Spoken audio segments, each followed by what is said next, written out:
अस्सलाम वालेकुम and welcome to channel दस्तरखान की दावत। आज मैं आपके साथ शेयर करने जा रही हूँ बहुत ही मज़ेदार से मटन खिचड़ी की रेसिपी, और इसे हम बिल्कुल भी परफेक्ट मेजरमेंट से और कुछ खास टिप्स एंड ट्रिक्स से बनाएंगे जिससे कि ये बिल्कुल भी परफेक्ट बन के तैयार होगा। इस खिचड़े को हमने उसी तरह से बनाया है जिस तरह से हमारी नानी बनाया करती थी, और इसके अंदर हमने घर के बने हुए मसालों का इस्तेमाल किया है जिससे कि ये बेहद खुशबूदार और मज़ेदार बन के तैयार हुआ था। तो इस मज़ेदार से मटन खिचड़ा की रेसिपी जानने के लिए आप इस वीडियो के एंड तक बने रहिए। तो चलिए देख लेते हैं हमने इसे कैसे बनाया। मटन खिचड़ा बनाने के लिए हमने यहाँ पर एक बड़ी सी हांडी ले ली है। अब इसके अंदर हम सारी दालें और गेहूं भिगाने वाले हैं। तो यहाँ पर हमने 1 कप यानी कि पाव किलो गेहूं ले लिया है। साथ ही में डाल देंगे आधा कप चना दाल। चना दाल हमने थोड़ा सा ज़्यादा लिया है बाकी दालों से, क्योंकि चना दाल से सौंधापन आता है। अब इसी के साथ हम डाल देंगे 1/4 कप तुअर दाल, 1/4 कप उड़द दाल, 1/4 कप मूंग दाल, 1/4 कप मसूर दाल, 1/4 कप चावल और 1/4 कप चौली। और अब इसके अंदर काफ़ी सारा पानी डालेंगे और इसे अच्छी तरह से मसल कर 2 से 3 बार पानी बदल कर धो लेंगे। तो हमने इसे अच्छी तरह से पानी बदल कर धो लिया है। अब इसके अंदर काफ़ी सारा पानी डालेंगे और इसे रात भर भीगने के लिए छोड़ देंगे। अब यहाँ पर दूसरे दिन सुबह गेहूं और दालें अच्छी तरह से भीग चुके हैं, फूल चुके हैं, और इन्हें हमने एक बार अच्छी तरह से पानी बदलकर दूसरे साफ़ पानी में भिगो लिया है। अब यहाँ पर हमने एक प्रेशर कुकर लिया है और भीगे हुए गेहूं और दालें वगैरह हम इस प्रेशर कुकर के अंदर डाल देंगे, और इसके अंदर जो पानी था उसे हमें फेंक देना है और सिर्फ भीगे हुए ग्रेन्स को ही प्रेशर कुकर में डाल देना है। और अब इस तरह के ग्लास से माप के हम इसके अंदर पानी ऐड कर देंगे। तो यहाँ पर हमने इसके अंदर 4 ग्लास पानी यानी कि हमने इसमें 1 लीटर पानी ऐड कर दिया है। साथ ही में डाल देंगे 1 टीस्पून हल्दी पाउडर, 1 टीस्पून लाल मिर्च पाउडर और 1.5 टीस्पून नमक। और अब इसमें ऐड करेंगे एक मीडियम साइज़ का प्याज जिसे हमने लंबाई में काट लिया है, 6 हरी मिर्च, और साथ ही में डाल देंगे 1/4 कप बारीक कट किया हुआ हरा धनिया। और दाल में सारे इंग्रेडिएंट्स डालने के बाद इसे थोड़ा सा मिक्स कर लेंगे। और अब प्रेशर कुकर का लिड बंद कर देंगे और इसे हाई फ्लेम पर गैस पर चढ़ा देंगे। तो प्रेशर कुकर को हमने हाई फ्लेम पर गैस पर चढ़ा दिया है। अब इसके अंदर हाई फ्लेम पर 4 से 5 विसल देंगे, या गेहूं और दालों को गलने तक इसके अंदर विसल देंगे। अब यहाँ पर प्रेशर कुकर में 5 विसल आ चुके हैं। अब इसका सारा प्रेशर रिलीज़ होने देंगे, उसके बाद मैं आपको इसे ओपन करके दिखाती हूँ।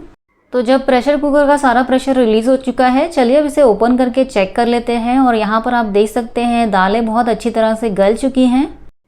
अब यहाँ पर हमने एक बड़ा सा भगोना ले लिया है और इसे हमने बंद गैस पर ही रख दिया है। अब ये जो उबली हुई दालें वगैरह हैं इसे हम इस भगोने में पलट देंगे।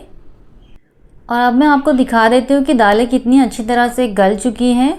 और दालें जब बिल्कुल गरम गरम ये होगी तभी हम इसे एक स्मैशर या घोटनी की मदद से घोट लेंगे, क्योंकि दालें जब गरम होती हैं तो बहुत ही आसानी से घुट जाती है। और इसे हमें पूरी तरह से मैश नहीं करना है, बस थोड़ा सा दरदरा इसे रहने देना है।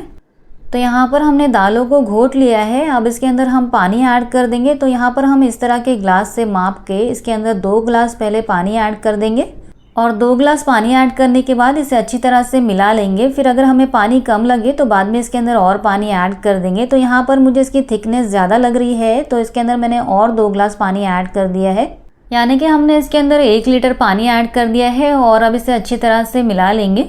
और अब इसकी बिल्कुल परफेक्ट कंसिस्टेंसी आ गई है और ये सारा प्रोसेस हमने बंद गैस पर किया है। अब इसे हम साइड में रख देते हैं। अब यहाँ पर हमने 2 किलो मटन लिया है और इसे 2-3 बार अच्छी तरह से धो लिया है। और जो पीसेस हमने लिए हैं वो कुछ विद बोन्स लिए हैं और कुछ हमने बोनलेस लिए हैं। अब इसे हम कुछ देर के लिए साइड में रख देते हैं। मसाले के लिए हमने यहाँ पर लिया है 8 से 10 हरी मिर्च, 2 मीडियम साइज़ के लहसुन की सारी कलियों को छिल लिया है, 2 से 3 इंच अदरक के टुकड़े को मोटा मोटा कट कर लिया है। और यहाँ पर हमने लिया है 2 टीस्पून ज़ीरा, 1 टीस्पून काली मिर्च, 2 इंच दालचीनी, 9 हरी इलायची, 9 लौंग, एक हमने लिया है बड़ी इलायची, आधा जायपत्रा, और सारी पत्तियाँ हमने एक स्टार एनाइस के लिए हैं। यहाँ पर मेरे पास स्टार एनाइस की पत्तियाँ टूट गई थी तो मैंने इसी तरह से ले लिया है। आप इसकी जगह पे पूरा एक अक्खा स्टार एनाइस ले सकते हैं। और अब इस प्लेट के सभी मसालों को हम एक छोटे से ग्राइंडर जार के अंदर डाल देंगे और इसे बिना पानी ऐड किए जितना बारीक हो सके उतना बारीक पीस लेंगे। तो यहाँ पर हमने ड्राई स्पाइसेस को अच्छी तरह से बारीक पीस लिया है। अब इसे सेम ग्राइंडर जार के अंदर हम अदरक, लहसुन और हरी मिर्च डाल देंगे और 1/4 कप पानी ऐड करके इसे अच्छी तरह से बारीक पीस लेंगे। और ये बहुत ही ज़बरदस्त सा और खुशबूदार सा होममेड मसाला बनके तैयार हो गया है। अब इसे कुछ देर के लिए कवर करके साइड में रख देते हैं। और अब यहाँ पर हमने लिया है 3 मीडियम साइज़ के टमाटर जिसे हमने इस तरह से मोटे मोटे पीसेस में कट कर लिया है। और एक बड़े साइज़ का प्याज जिसे हमने इस तरह से लंबाई में काट लिया है। और बहुत से लोग खिचड़े में टमाटर डालना स्किप करते हैं और टमाटर की जगह पे चाट मसाला डालते हैं। वैसे आप चाहें तो टमाटर स्किप करके चाट मसाला डाल सकते हैं, लेकिन इस तरह से आप टमाटर डाल के एक बार बना के देखिए, बहुत ही ज़्यादा मज़ेदार ये बनता है। अब यहाँ पर हमने प्रेशर कुकर में आधा कप ऑयल को अच्छी तरह से गर्म कर लिया है। अब इसके अंदर हम ऐड कर देंगे लंबाई में कटा हुआ प्याज और अब इसे हाई फ्लेम पर बीच बीच में चलाते हुए प्याज को अच्छी तरह से ब्राउन होने तक फ्राई कर लेंगे। तो कुछ देर बाद प्याज अच्छी तरह से ब्राउन हो चुका है, तो अब प्रेशर कुकर के अंदर हम मटन डाल देंगे और अब मटन को हाई फ्लेम पर लगातार चलाते हुए 10 मिनट के लिए भून लेंगे। इससे मटन के अंदर का पानी सूख जाएगा और इसके अंदर की स्मेल भी खत्म हो जाएगी। और मटन को भूनते वक्त इसमें 1 टीस्पून हल्दी पाउडर, 1 टीस्पून लाल मिर्च पाउडर, 1 टीस्पून धनिया पाउडर और 1 टेबलस्पून कश्मीरी लाल मिर्च पाउडर डाल देंगे। और इन सूखे मसालों के साथ ही मटन को हाई फ्लेम पर 10 मिनट के लिए लगातार चलाते हुए भून लेंगे। तो मटन को हमने लगातार चलाते हुए हाई फ्लेम पर 10 मिनट के लिए भून लिया है। और अब इसमें हम ये जो खुशबूदार सा मज़ेदार सा मसाला जो हमने पीस के रखा था, वो सारा का सारा मसाला इसके अंदर डाल देंगे। और ग्राइंडर जार में जो थोड़ा सा मसाला लगा रह जाता है, उसे भी हम थोड़े से पानी से निकाल कर कुकर में डाल देंगे। और अब मटन को मसाले के साथ हाई फ्लेम पर लगातार चलाते हुए फिर से 10 मिनट के लिए भून लेंगे। तो मटन को हमने मसाले के साथ हाई फ्लेम पर 10 मिनट के लिए लगातार चलाते हुए भून लिया है और ये बहुत अच्छी तरह से तेल छोड़ दिया है, अच्छी तरह से भुन चुका है। तो अब इसके अंदर हम कट किए हुए टमाटर डाल देंगे और साथ ही में डाल देंगे 2 टीस्पून नमक और इसे अच्छी तरह से मिला लेंगे। बस 1 मिनट के लिए इसे लगातार चलाते हुए हाई फ्लेम पर मिक्स कर लेंगे, जिससे कि टमाटर और नमक जो हमने अभी ऐड किया है वो अच्छे से मिक्स हो जाए। और अब इसके अंदर हम पानी ऐड कर देंगे। तो यहाँ पर इस तरह के ग्लास से माप कर हम इसके अंदर 2.5 गिलास पानी ऐड कर देंगे और पानी ऐड करने के बाद इसे थोड़ा सा मिला लेंगे। और अब हम प्रेशर कुकर का लिड बंद कर देंगे और इसे हाई फ्लेम पर 8 से 10 विसल देंगे या मटन के पूरी तरह से गलने तक इसमें विसल देंगे। तो प्रेशर कुकर में 8 से 10 विसल आ चुके हैं। अब इसका सारा प्रेशर रिलीज़ होने देंगे, उसके बाद में आपको इसे ओपन करके दिखाती हूँ। प्रेशर कुकर का अब सारा प्रेशर रिलीज़ हो चुका है। तो चलिए अब इसे ओपन करके चेक कर लेते हैं। और वाह, आप देख सकते हैं मटन कितनी अच्छी तरह से तरी छोड़ दिया है, कितना अच्छा सा इसका रेड कलर आया है। और मटन पूरी तरह से गला है या नहीं उसे चेक करने के लिए हम इसके अंदर एक नाइफ़ इंसर्ट करके चेक कर लेंगे। और नाइफ़ यहाँ पर बहुत ही आसानी से मटन के अंदर चली जा रही है, इसका मतलब मटन पूरी तरह से गल चुका है। और अब इस तैयार किए हुए मटन में से हम थोड़ा सा रोगन, यानी कि यहाँ पर मैं 4 टेबलस्पून रोगन गार्निशिंग के लिए निकाल रही हूँ और बाकी का रोगन या तरी इस मटन के अंदर ही हम रहने देंगे।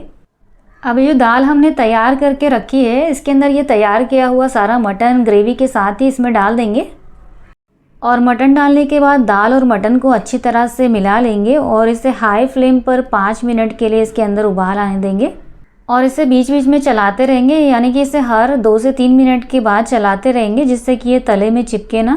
और इसे मिक्स करने के बाद आप इसमें नमक चेक कर सकते हैं। अगर आपको नमक कम लगे तो आप इस स्टेज पे ऐड कर सकते हैं। तो जब तक यहाँ खिचड़ी के अंदर उबाल आ रहा है, चलिए हम इसका तड़का तैयार कर लेते हैं, यानी कि इसके लिए हम प्याज को फ्राई कर लेते हैं और साथ साथ में हम खिचड़ी को भी बीच बीच में चलाते रहेंगे, जिससे कि ये तले में चिपके ना। तो तड़के के लिए हमने यहाँ पर एक पैन को हाई फ्लेम पर गैस पर चढ़ा दिया है और इसके अंदर आधा कप ऑयल को हम अच्छी तरह से गर्म कर लेंगे। ऑयल जब अच्छी तरह से गर्म हो गया है तो इसके अंदर 3 बड़े साइज़ के प्याज को हमने लंबाई में कट करके डाल दिया है और इसे बीच बीच में चलाते हुए इसे अच्छी तरह से ब्राउन होने तक फ्राई कर लेंगे। और अब यहाँ पर खिचड़ी को हाई फ्लेम पे उबलते हुए 5 मिनट हो चुके हैं और ये बिल्कुल भी परफेक्ट कंसिस्टेंसी पे आ गया है। तो अब हम गैस के फ्लेम को बंद कर देंगे और इसे कवर करके छोड़ देंगे। और चलिए तड़के को तैयार कर लेते हैं। और प्याज को हमने हाई फ्लेम पर लगातार चलाते हुए फ्राई किया और ये अच्छी तरह से गोल्डन ब्राउन हो चुका है। तो अब इस फ्राई किए हुए प्याज को ऑयल के साथ में ही इस खिचड़ी के अंदर डाल देंगे। और खिचड़ी के ऊपर बहुत ही ज़बरदस्त सा प्याज का तड़का लग चुका है और जो फ्राइड ऑनियंस है उसमें से थोड़ा सा हमने बचा लिया है गार्निशिंग के लिए। और अब खिचड़ी के अंदर हम 1/4 कप बारीक कट किया हुआ पुदीना डाल देंगे और पुदीना डालकर इसे अच्छी तरह से मिला लेंगे। इसे 1 से 2 मिनट के लिए अच्छी तरह से मिक्स करेंगे, जिससे कि पुदीना और प्याज का फ्लेवर बहुत अच्छी तरह से खिचड़ी में मिक्स हो जाए। तो लीजिए, हमारा मज़ेदार सा खिचड़ा बनके तैयार हो गया है। चलिए अब इसे सर्व कर लेते हैं। और चलिए अब हम मज़ेदार से गर्मा गर्म खिचड़ी को सर्व कर लेते हैं। और आप इसकी कंसिस्टेंसी देख सकते हैं, बिल्कुल भी परफेक्ट आई है। बहुत ही ज़्यादा मज़ेदार और बिल्कुल भटियारा स्टाइल का ये खिचड़ा बनके तैयार हुआ है। अब इसे हम फ्राइड ऑनियंस और थोड़े से कटे हुए पुदीने के पत्ते से गार्निश कर लेंगे। साथ ही में इसके ऊपर थोड़ा सा रोगन भी डाल देंगे, जिससे कि ये देखने में और भी ज़्यादा मज़ेदार सा लगे। और इसके साथ में नींबू भी कट करके रख देंगे, जिससे कि जब भी इसे खाना हो तो हम तुरंत इसके ऊपर नींबू डाल के इसे एंजॉय कर सकें। और अब मैं आपको इसका क्लोजअप दिखाती हूँ। आप देख सकते हैं कितना परफेक्ट ये बन के तैयार हुआ है। साथ साथ में इसका टेक्सचर भी बिल्कुल परफेक्ट आया है, बहुत ही ज़्यादा मज़ेदार ये बना है। और इसकी कंसिस्टेंसी आप देख सकते हैं, इसकी कंसिस्टेंसी बिल्कुल परफेक्ट आई है। तो अगर आपको रेसिपी पसंद आई है तो आप इसे ज़रूर ट्राई करें, वीडियो को लाइक करें, चैनल को सब्सक्राइब करें। मिलते हैं ऐसी ही मज़ेदार और एक्साइटिंग रेसिपीज़ के साथ, तब तक के लिए अल्लाह हाफिज़।